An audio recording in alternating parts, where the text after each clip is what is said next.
एक गांव हैदरपुर में एक महेंद्र नाम का डाकिया चिट्ठियां देने आता था। वो स्वभाव से बहुत ही खुश मिजाज था और लोग भी उससे काफी खुश रहते थे। एक दिन महेंद्र गांव में गाना गाते हुए चिट्ठियां बांट रहा होता है। डाकिया डाक लाया, डाकिया डाक लाया, चिट्ठी चिट्ठी। तभी गांव में रहने वाला एक आदमी जिसका नाम किसना होता है उसे रोकता है और बोलता है अरे क्या हुआ महेंद्र भैया, बहुत चहक रहे हो आज, है? क्या बात है, कौनो लॉटरी लग गई है क्या? नहीं नहीं किसान भैया, भला हमारी कहाँ लॉटरी लगेगी, हम तो बस अपना काम करना जानते हैं। वैसे ये लो अपनी चिट्ठी, तुम्हारे दूर के मामा ने भेजी है और पढ़ो इसे बैठ के। हाँ धत यार, तुम भी ना महेंद्र भैया, है? सारा मुडवा ही खराब कर दिया ये बात बोलकर भाई। अरे कुछ नहीं लिखा होगा इसमें, वही उधार मांग रहा होगा चिंदी चोर मामा हम रहा। किसना की बात सुनकर डाकिया हंसने लगता है और बोलता है चलो किसना भैया, आप पढ़ो अपने मामा की चिट्ठी, हम तो चले अपने काम पे। ऐसा कहकर महेंद्र वहाँ से चला जाता है। एक दोपहर महेंद्र चिट्ठी बांटकर थक जाता है और तभी उसे एक घना बाग दिखाई देता है। आज तो बहुत गर्मी है और मैं थक भी गया हूँ, क्यों ना थोड़ा आराम कर लूँ, फिर बाकी की बची चिट्ठियाँ भी बांट दूंगा। ऐसा सोचकर महेंद्र अपना चिट्ठियों वाला थैला उतारता है और एक पेड़ के नीचे लेटकर आराम करने लगता है। लेटते ही उसकी आंख लग जाती है। तभी उसे एक चुड़ैल दिखाई देती है। चुड़ैल उसके शरीर के अंदर घुस रही होती है। महेंद्र नींद में ही चिल्लाने लगता है, छोड़ दे चुड़ैल, मुझे मेरे अंदर मत घुस, मुझे जाने दे। अब कहाँ जाएगा महेंद्र तू, मैं तो तेरे अंदर समा गई हूँ, अब तू और मैं तो एक ही है। लेकिन तभी महेंद्र की नींद खुल जाती है। महेंद्र बहुत डर जाता है और पूरा पसीने से भीग जाता है। लगता है मैं सपना देख रहा था, ये जगह ठीक नहीं है, मुझे यहाँ से जल्दी ही निकलना चाहिए। ऐसा कहकर महेंद्र उस बाग से जल्दी से बाहर निकल जाता है। लेकिन एक चुड़ैल पेड़ के ऊपर से देखकर हंसने लगती है और बोलती है, महेंद्र, तू सपना नहीं देख रहा था, वो तो मैं ही थी, तेरे शरीर के अंदर घुस रही थी। अब तेरा पीछा नहीं छोड़ने वाली। ऐसा कहकर चुड़ैल वहाँ से उड़ जाती है। उधर रात में महेंद्र गांव के अंदर की सारी चिट्ठियां बांटकर घर पहुँचता है। लेकिन उसे बार बार अपने सपने का ही ख्याल आ रहा होता है। उसकी बीवी सपना भी मायके गई होती है। बाप रे, कितना भयंकर सपना था, मैं तो डर ही गया था। एक तो इस सपना को भी अभी मायके जाना था। फिर महेंद्र अपने कमरे में जाकर सोने लगता है। लेकिन रात में वो पेड़ वाली चुड़ैल उसके कमरे में आ जाती है और महेंद्र को आवाज लगाती है,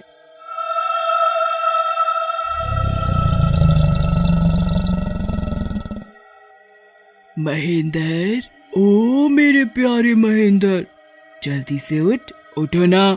चुड़ैल की आवाज सुनकर महेंद्र हड़बड़ाकर उठ जाता है और चुड़ैल को अपने सामने देखकर काफी घबरा जाता है।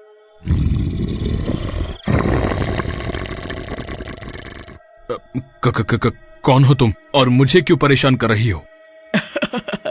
मैं बाग वाली चुड़ैल हूँ, मुझे तेरा शरीर पसंद आ गया है, अब मैं तेरे शरीर में ही रहूंगी। इससे पहले महेंद्र कुछ समझ पाता, चुड़ैल उसके शरीर में समा जाती है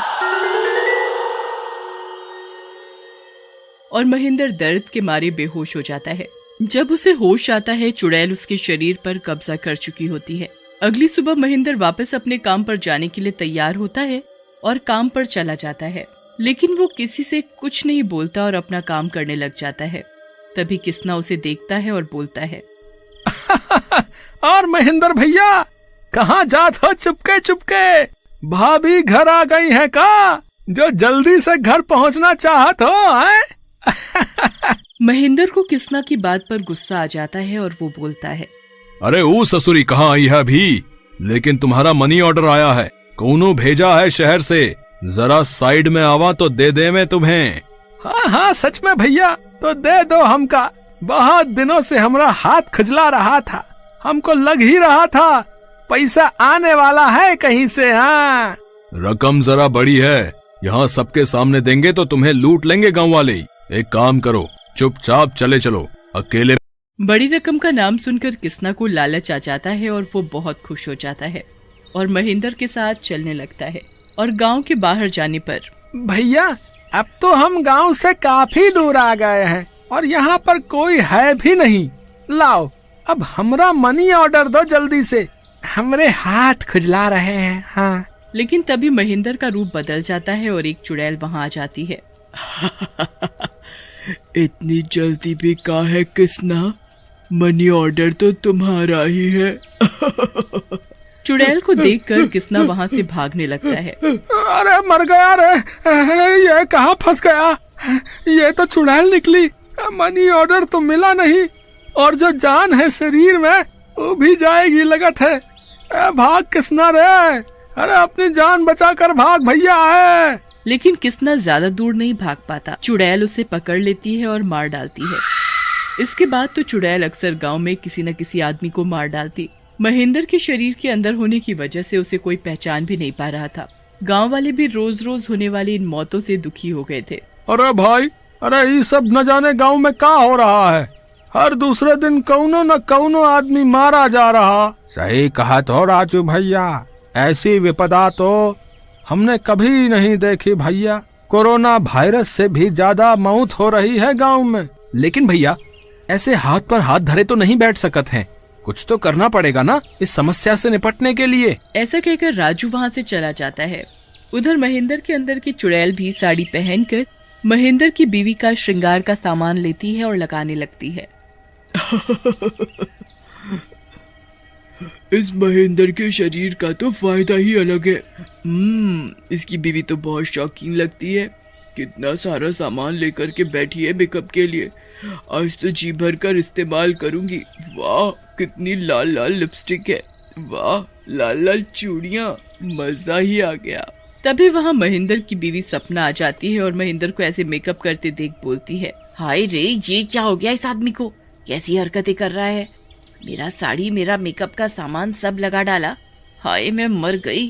तभी महेंद्र हंसने लगता है और बोलता है अरे क्या मेकअप बोले जा रही है, अरे थोड़ा सा ही तो किया है और देख मैं कितनी खूबसूरत लग रही हूँ। दिमाग खराब हो गया है इस आदमी का लगता है। अरे ये जनाना चीजें हैं, मर्दाना नहीं, चलो उतारो जल्दी से चलो। ऐसा कहकर सपना महेंद्र की तरफ बढ़ती है, लेकिन महेंद्र के अंदर की चुड़ैल उसे जोर से धक्का देती है। इतनी देर से समझा रही हूँ लेकिन तुझे लगता है समझ में नहीं आ रहा, चुप करके बैठ जा, नहीं तो तेरे खून से ही मेकअप कर डालूंगी। ऐसा कहकर महेंद्र वहाँ से चला जाता है, लेकिन सपना महेंद्र की इस हरकत से हैरान हो जाती है और उसे कुछ शक भी होता है। वो राजू के पास जाती है और उसे सारी बात बताती है, जिसे सुनकर राजू सपना से कहता है, भाभी शक तो हमको भी था, लेकिन हम कुछ बोले नहीं किसी से भी। हमका भी लगता रहा कि ये सब महेंद्र भैया के हाथों ही हो रहा है, क्योंकि वही है जो पूरे गांव में घूम रहे हैं और उन्हें कोई मार भी नहीं रहा। लेकिन आप चिंता ना करो, मैं एक बाबा के यहाँ से जड़ी बूटी लाया हूँ। वो कहते हैं जिस किसी को भी चुड़ैल का साया हो वो बूटी खिला दो, सब ठीक हो जाएगा। लेकिन राजू भैया आप उस चुड़ैल को खिलाओगे कैसे? अरे आप उसकी चिंता ना करो भाभी, बस अब आप घर चलो और खूब सारा बढ़िया खाना बना लो। वो कहा है हमको खाना नहीं बनाना आता ना। फिर राजू सपना के साथ उसके घर चला जाता है और सपना भी बढ़िया सा खाना बना देती है। रात में महेंद्र आता है और राजू को देखकर बोलता है, हाय रे कौन है ये जवान मुस्टंडा, पूरे गांव में इतने लड़के देखे लेकिन मुस्टंडा तो यही है, मन कर रहा है इसकी एक पप्पी ले लूं। आप भी ना पप्पी बाद में लेना, पहले हमरे हाथों का बना खाना तो खाओ। हाँ तेरी चुम्मी के लिए तो मैं जरूर खाऊंगी। हाँ क्या खाना है? फिर राजू चुड़ैल के लिए खाना लेकर आता है जिसमें जड़ी बूटी मिली होती है। चुड़ैल वो खाना खाने लगती है। वाह क्या खाना है, मजा आ गया, वाह। खाना खत्म करते ही चुड़ैल के पेट में दर्द शुरू हो जाता है और वो महेंद्र के शरीर से बाहर आ जाती है। इस खाने में तूने क्या मिलाया था, मुझे जलन हो रही है। अभी तो तू पूरा ही जलेगी चुड़ैल। तभी चुड़ैल में सचमुच आग लग जाती है और वो जल जाती है। महेंद्र राजू के पास जाता है और बोलता है, राजू भैया धन्यवाद, नहीं तो ये चुड़ैल मुझे औरत बना डालती। वो तो है, लेकिन महेंद्र भैया औरत के रूप में आप लगते कमाल हो। हाँ धैर्य की माँ सीमा उसको जन्म देते ही चल बसी थी। धैर्य अब 4 साल का हो चुका था। वो माँ के बिना अपने आप को अकेला महसूस करने लगा, इसलिए सौरभ को दूसरी शादी करनी पड़ी। धैर्य बेटा, ये तुम्हारी माँ है।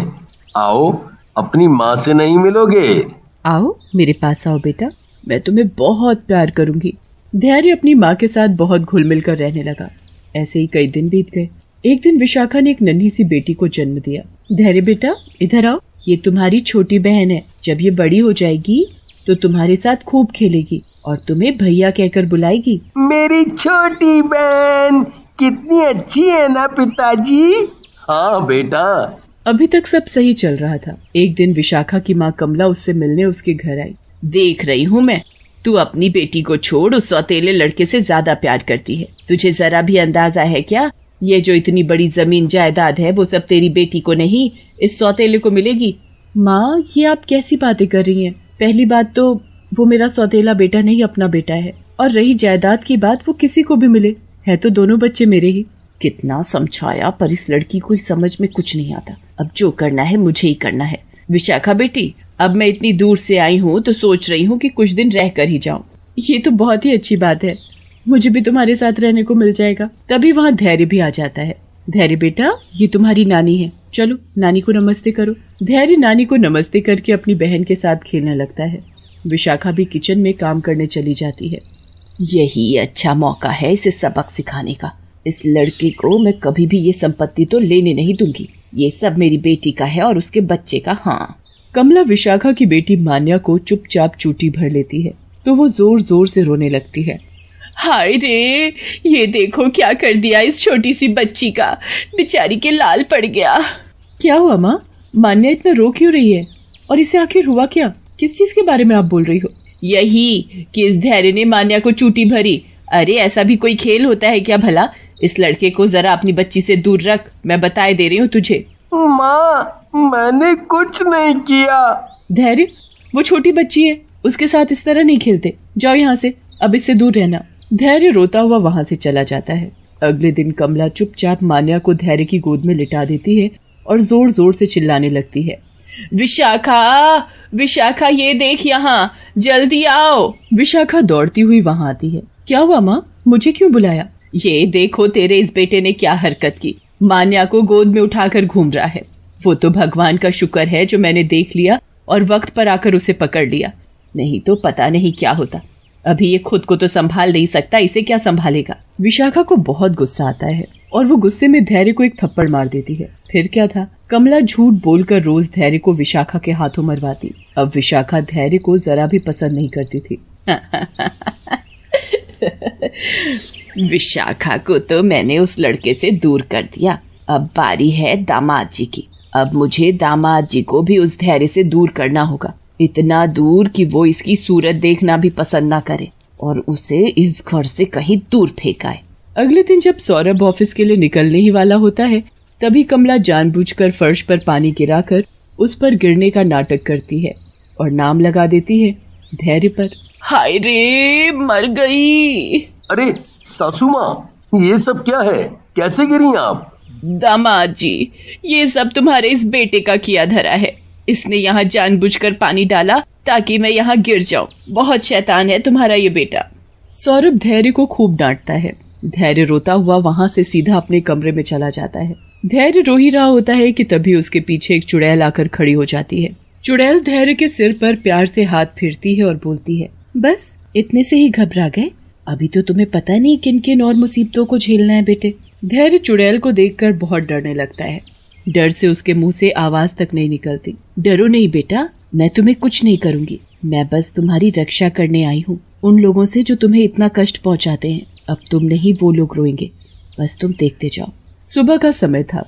सभी टेबल पर बैठकर नाश्ता कर रहे थे। सभी खाने में व्यस्त थे। तभी चुड़ैल टेबल के नीचे आ जाती है और कमला का पैर पकड़कर उसे कुर्सी से नीचे गिरा देती है। हाय रे, मर गई मैं। मुझे किसने गिराया जरा बताओ। माँ, तुम कैसे गिरी? ध्यान से बैठा करो माँ। किसी ने मेरा पैर खींचकर मुझे नीचे गिराया था। जरूर इस धैर्य ने गिराया होगा। वो कैसे गिरा सकता है? वो तो कब से यहीं हमारे सामने बैठा है। माँ, तुम्हें ऐसे खाने की आदत नहीं है ना, इसलिए तुम शायद अपने आप ही गिर गई होगी। नाश्ता करने के बाद सभी अपने अपने काम में लगे। धैर्य छत पर अकेला खेल रहा था। कमला चुपके से उसे देख रही थी। यहाँ आसपास कोई नहीं है, यही अच्छा मौका है। मैं इसे छत से धक्का दे दूंगी और फिर इसका काम तमाम। कमला चुपचाप धैर्य को छत से धक्का दे देती है, पर नीचे खड़ी चुड़ैल उसे अपनी गोद में पकड़ लेती है। धैर्य चुड़ैल से लिपट जाता है। मेरे बेटे को इसने धक्का देकर ठीक नहीं किया, अब इसे इसका अंजाम भुगतना पड़ेगा। कमला चुपचाप सीढ़ी से उतर ही रही होती है कि चुड़ैल उसे पीछे से धक्का दे देती है। सीढ़ी से लुढ़कती हुई कमला सीधा नीचे जाकर गिरती है और जोर जोर से रोने लगती है। नानी, क्या हुआ आपको? आप रो क्यों रही हो? मैं अभी माँ को बुलाकर लाता हूँ। मैंने इसे इतने ऊपर से धक्का दिया था, पर ये तो बिल्कुल ठीक ठाक है। इसके तो जरा सी खरोच भी नहीं आई। विशाखा माँ को सहारा देते हुए उन्हें कमरे तक ले जाती है। कमला को बहुत दर्द था, वो हिल भी नहीं सकती थी, इसलिए बिस्तर पर ही लेटी रहती थी। रात का वक्त था, सभी सोए हुए थे, पर धैर्य अपने कमरे में जाग रहा था। क्या हुआ धैर्य बेटा, क्या तुम्हें नींद नहीं आ रही? तुम तो चुड़ैल हो, तो मैं तुम्हें क्यों बताऊं कि मुझे क्या हुआ है? रहने दो, मत बताओ। पर मुझे पता है कि तुम इस वक्त अपनी माँ के बारे में ही सोच रहे हो। मैंने सही बोला ना? नहीं माँ, अब मुझे प्यार नहीं करती। वो बस मेरी छोटी बहन से ही प्यार करती है, इसीलिए मैं उनके बारे में नहीं, अपनी असली माँ के बारे में सोच रहा था। पर तुम्हें कैसे पता चला कि मैं अपनी माँ के बारे में सोच रहा हूँ? क्योंकि एक माँ ही अपने बच्चों की मन की बातें जान सकती है। तभी चुड़ैल धैर्य को अपना रूप बदल कर दिखाती है। धैर्य उसे देखकर हैरान रह जाता है। वो सामने दीवार पर टंगी अपनी माँ की फोटो को देखता तो कभी चुड़ैल को। उसे सब समझ आ गया कि वो चुड़ैल और कोई नहीं, उसको जन्म देने वाली अपनी ही माँ है। माँ, मैंने तुम्हें पहचान लिया, आप ही मेरी असली माँ हो। अब मैं आपको कहीं नहीं जाने दूंगा। मुझसे वादा करो माँ, मुझे छोड़कर आप नहीं जाओगी। मेरा बच्चा, मैं तो तुम्हारे आसपास ही थी, बस दिखाई नहीं दे रही थी। जब मुझे पता चला कि मेरा राजा बेटा बहुत दुखी है और वो मुझे बहुत याद कर रहा है, तो मुझसे रहा नहीं गया, इसलिए मैं आ गई अपने बेटे से मिलने के लिए। देखो, रात बहुत हो गई है, इसलिए आओ मेरी गोद में, मैं तुम्हें सुला दूं। धैर्य अपनी माँ के आंचल को कसकर पकड़कर सो जाता है। सुबह होते ही चुड़ैल गायब हो जाती है। जब धैर्य की आंख खुलती है तो वो अपनी माँ को इधर उधर ढूंढने लगता है। ढूंढते ढूंढते वो नानी के कमरे में पहुंच जाता है। धैर्य बेटा, तुम यहाँ आ ही गए हो, तो जरा वो पानी पकड़ा दो, मुझसे तो हिला भी नहीं जाता। ठीक है नानी। जैसे ही धैर्य कमला के नजदीक जाता है, कमला जानबूझकर अपने ऊपर पानी गिरा लेती है और शोर मचाने लगती है। विशाखा बेटी, जरा जल्दी इधर आओ, देख तेरे इस बेटे ने मेरे साथ क्या किया है। विशाखा माँ की आवाज सुनते ही दौड़ी चली आती है। तेरे बेटे ने मेरे ऊपर पानी भरा गिलास गिरा दिया। मुझे लगता है कि ये मुझे पसंद ही नहीं करता। ठीक है, मैं आज ही यहाँ से चली जाऊंगी। माँ, तुम कहीं नहीं जाओगी, इधर ही रहोगी। आने दो आज इसके पिताजी को। अब इसे बोर्डिंग स्कूल भिजवाती हूँ, तभी पता चलेगा इसे। और हाँ, आज तुम्हें खाने को कुछ नहीं मिलेगा, ये तुम्हारी सजा है। धैर्य रोता हुआ वहाँ से चला जाता है। शाम का वक्त था, सभी एक साथ खाना खा रहे थे। धैर्य भी अपने कमरे में था। आज धैर्य खाने के लिए नहीं आया, तबीयत तो ठीक है ना उसकी? कमला के साथ आज जो हुआ वो सब विशाखा सौरभ को बताती है। कमला मजे से मुस्कुराती हुई खाने में लगी थी। तभी वहाँ चुड़ैल आ जाती है और कमला के खाने की प्लेट उठाकर उसके मुंह पर मारती है। तेरी हिम्मत कैसे हुई मेरे बेटे को झूठा बताने की? आज मैं तुझे नहीं छोड़ूंगी, तुझे मार दूंगी। चुड़ैल कमला का गला पकड़ लेती है। तभी वहाँ धैर्य भी आ जाता है। ये चुड़ैल कहाँ से आई और ये क्या बोल रही है? मेरी माँ को छोड़ दो, नहीं तो वो मर जाएगी। माँ, नानी को छोड़ दो, उन्हें मत मारो। धैर्य को चुड़ैल को माँ बोलता देख सब हैरान थे। इसने झूठ बोल बोल कर माँ बेटे को अलग किया। बता बुढ़िया सब। ये चुड़ैल सच बोल रही है। मैंने ये सब जायदाद के लिए तुम सब धैर्य से नफरत करके उसे अपने से दूर कर देते और ये सब जमीन जायदाद मेरी बेटी और उसकी बेटी को मिलती। तुम माँ कहलाने के लायक नहीं हो, इन्हें मार डालो। सच्चाई सामने आते ही चुड़ैल कमला को धक्का देकर बाहर भगा देती है। विशाखा धैर्य से माफी मांगती है और उसे अपने सीने से लगाती है। तुम दोनों मेरे बेटे का अच्छे से ख्याल रखना। इतना बोलकर चुड़ैल गायब हो